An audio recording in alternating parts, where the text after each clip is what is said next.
Hey everyone, this is Megha Cassandra. Welcome to my YouTube channel where I explore the calming power of beautiful watercolors. You'll find me mostly outside painting leaves or in here exploring the joyous and wonderful world of watercolors and exploring its calming and relaxing powers.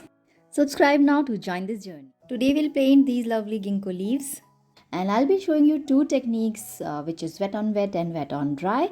First, I'm just gonna draw it very roughly with light pencil sketching, so you don't need anything special for it. You can just refer to some ginkgo leaves online, some pictures of the real leaves, and just draw however you wish, 2 leaves, 3 leaves, whichever illustration speaks to you more. You want to make them bigger, broader, however you want.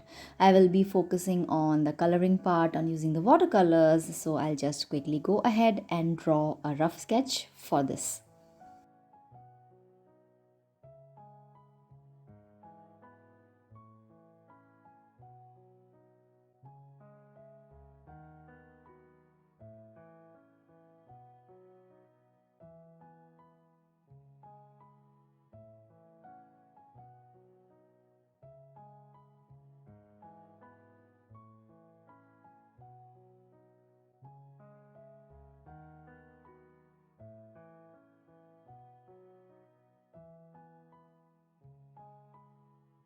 So I'm done with a very light sketch here, and now we will start with our watercolors. And for this I'm going to use a color which I rarely use, and it's one of the greens, the emerald green or the tallow green, the green which is very deep. So for this I'm going to use this, and the first leaf I'm going to try the wet on dry, so that means the paper is dry and I have wet paint on my brush. I'm using a very small round brush here. It's a number 4 round brush, and I'm leaving some white gaps, and I'm being careful about the little zigzaggy and rugged edge of the leaf, because it's better to start painting it that way. Later on it will be hard to do these markings, and then I'll just be spreading the color in the leaf. So with watercolors, it's very important that you have a little patience and go with the flow.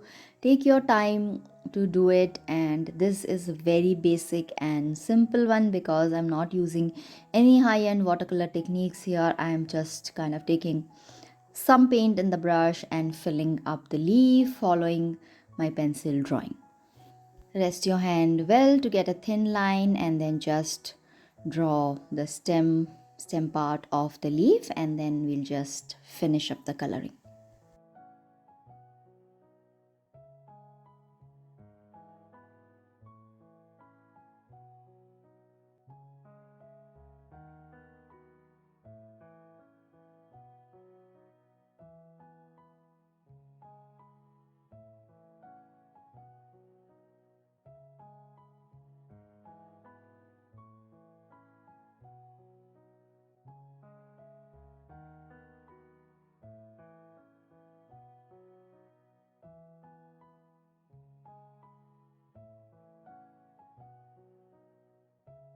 I'm also adding a little bit of yellow, lemon yellow here, to just give it a lighter tone and just to bring a little bit more variation in the color of the leaf. And they do turn into beautiful yellows and other shades. For me, I've just chosen this dark green because I just felt like using this color, and rarely use this color in landscapes or any of the other florals that I paint. But I'm really loving how the shade is coming up with this leaf.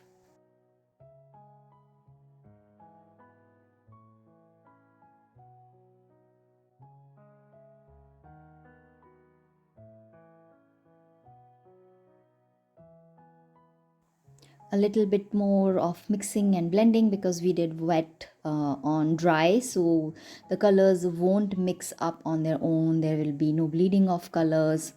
So just do it, but don't overdo it. Always know when to stop, and just don't try to keep on going, otherwise you will be ruining your paper as well.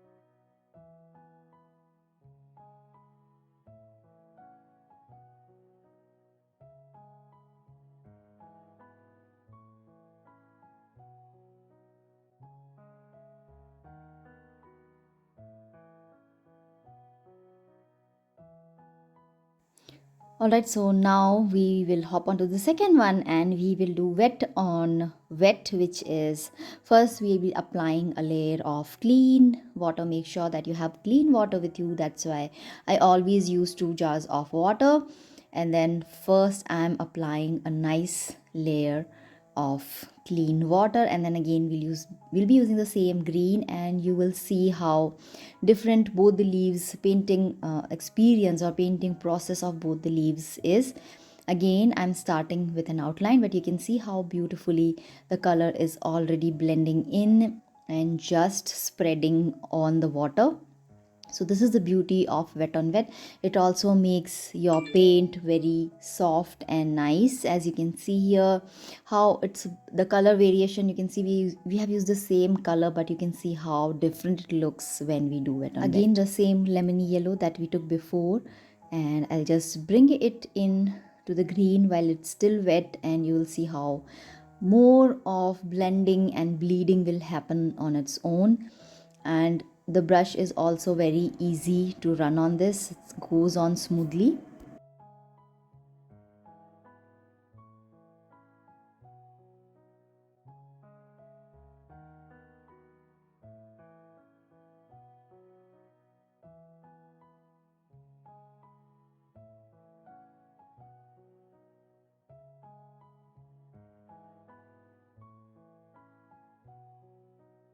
When you do wet on wet, it's so easy to pick up your colors. If you want to change your mind, if you want to add a shade darker, a little lighter, or if you want to just change it a little bit, it's easier to do when you do wet on wet. Again, same technique of keeping my wrists stable and then making a thin line for the stem for this one.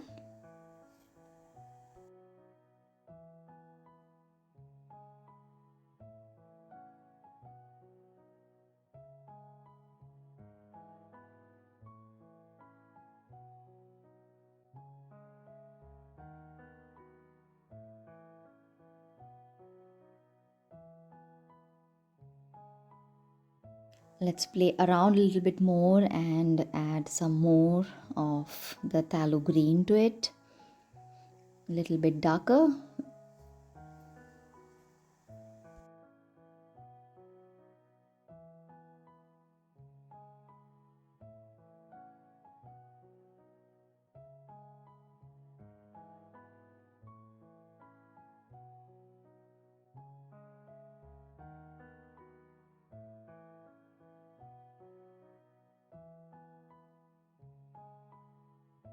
And again a little bit of mixing and blending to smoothen it up a little bit.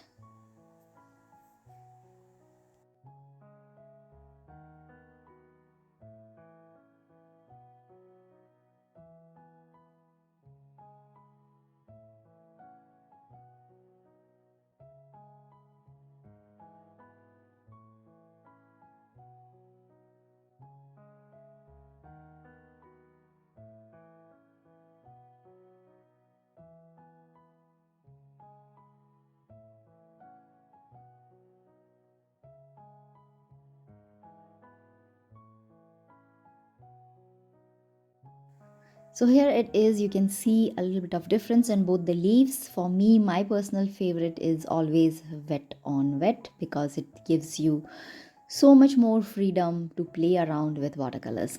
So this tutorial does not end here. We are going to add a little bit more touch to it, which is going to make this really cool, and I'm going to add some metallic gold to it. So just this is just a normal gold watercolor, and again I'm using the same brush that I was using before.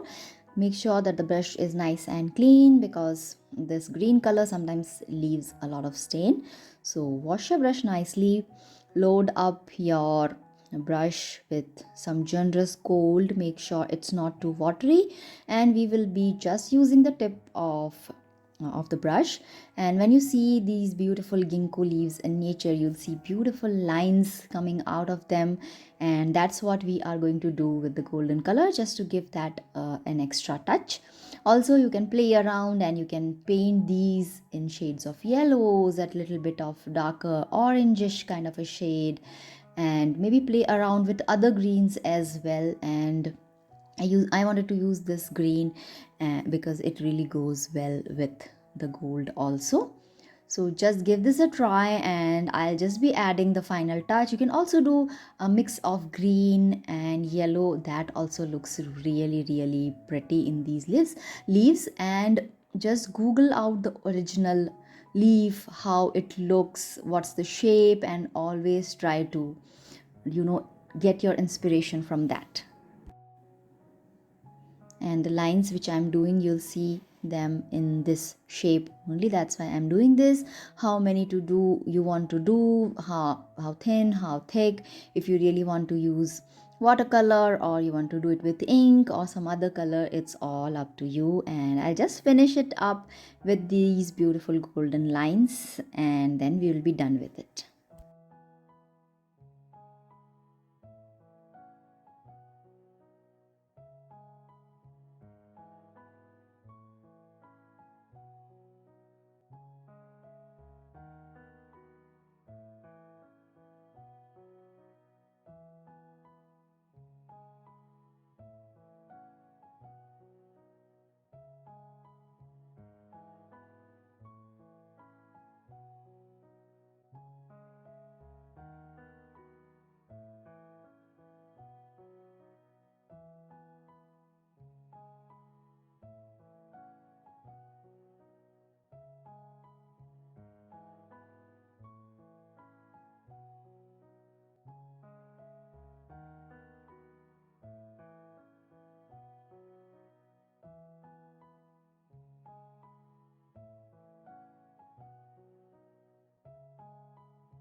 Okay, so I'm almost done. The only tip is to keep your hands steady, practice a lot to do these lines, and it really looks very beautiful now. And I think both the leaves, after adding the gold, are looking pretty. And I hope you will give this a try. If you like my tutorials, don't forget to subscribe to my channel. I post new videos every Friday.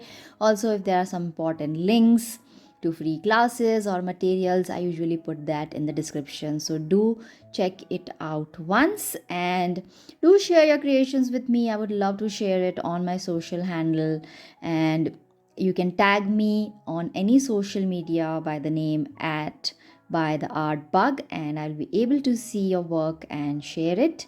So that's about it for today's tutorial.